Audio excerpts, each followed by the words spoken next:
Министрлер кабинетинин төрагасы Акылбек Жапаров министрлер кабинетинин кезектеги кеңешмесин өткөрдү. Анын жүрүшүндө 20дан ашуун маселе каралды. Кеңешменин жыйынтыгы боюнча май айындагы эс алуу күндөрүн которуу жөнүндө чечим долбоору жактырылды.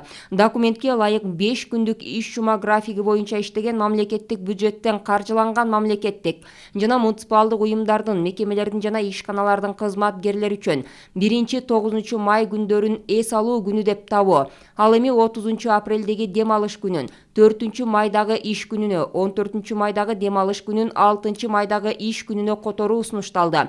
Буга катар кызматкерлердин дем алыш жана жумуш эмес майрам күндөрүн рационалдуу пайдалануу максатында 5 күндүк иш жума графиги боюнча иштеген жеке менчик түрүндөгү юридикалык жактардын жетекчилерине май айындагы эс алуу күндөрүн министрлер кабинети кабыл алган чечимге ылайык которуу сунушталды. Министрлер кабинети республика боюнча электр энергиясын керектөөчүлөрдөн келип түшкөн кайрылууларды кабыл алууну жана аны иштеп чыгууну, аларды талдоо жана көзөмөлдөөнү жакшыртуу, ошондой эле жүргүзүлүп жаткан иштерди оптималдаштыруу жана кызмат көрсөтүүлөрдүн сапатын жогорулатуу максатында баардык энергетикалык ишканалар үчүн бирдиктүү ишеним телефонун түзүү чечимин кабыл алды.